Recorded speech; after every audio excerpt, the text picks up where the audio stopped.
years ago, when I was 21, I travelled around Europe and I had the experience of going to Dachau and to the concentration camp there, and no one could go through there and not be profoundly impacted by it. And I think it's almost impossible for anyone who didn't live through the experience of the Second World War and the Nazi concentration camps and just that period of the Holocaust to comprehend it. So I'm really, really honoured to be sitting down with you today and for you to be able to share your story, and for those who are watching to gain insights not into just that period of history, but also into just the human psyche, how we can rise above these things, and also what we need to do so that things like this never happen again too. So, which I know we look around the world today and you do shake your head for good reason. So Saba, the war broke out just after you turned 15. That's correct. 2 weeks later. Yeah.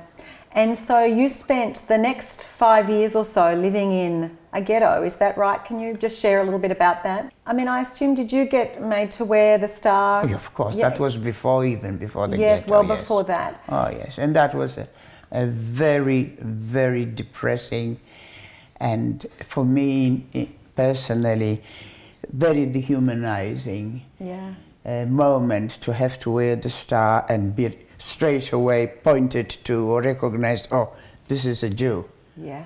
And Jew is someone who is bad or who shouldn't be here or whatever. Yeah. Had you experienced discrimination for being Jewish prior to that?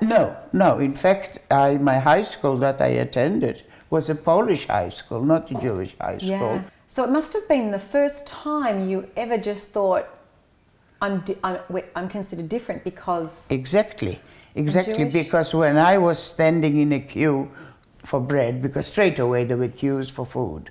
Right. You know? So before then, I don't look so specifically Jewish that I'd be picked by a Pole or by a Jew to take me out of the queue.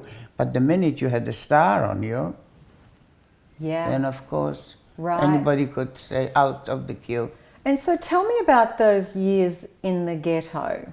That was before the ghetto still. Yeah, right. But then once they set up the ghetto, obviously the ghettos, there's terrible stories about life in various ghettos across Poland Yes. To begin with, the ghetto was established in the poorest part of town. And you were only given one room for a family. So here you come from the middle of town, from an apartment where you had running water and you had your WC and you had bedrooms and whatever, into one room, everyone. No running water and no toilet. So this was already a shock to, and you have to cook and do sleep and all in the same. You just slept on mats on the floor and. Well, however we could. Yeah. How many of you lived in your? Well, it was my father, because my mother passed away when I was about 12 or 11. So it was my father, my stepmother, which was my maternal sister, second sister after my mother, and the youngest sister of my mother's, and my own sister, one. Because the other one was married, and she, with her husband, they went to the Russian part of Poland.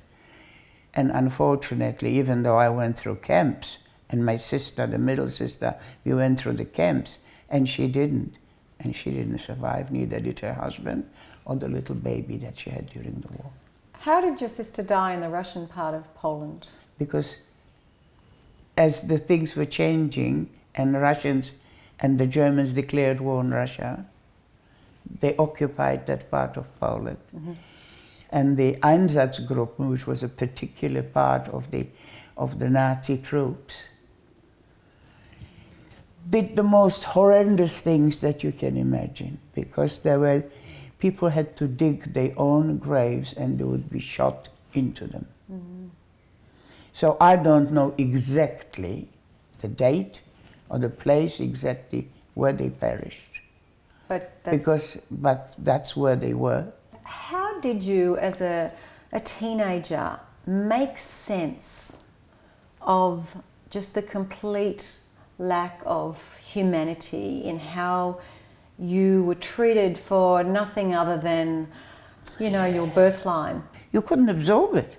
How could it be? And this, the Germans, the people who are so cultured, who gave us so much music, who gave us such writers and philosophers, how can it be? You know, you couldn't think about it. It was too great a shock to absorb that this exists, that these are the same people who do that.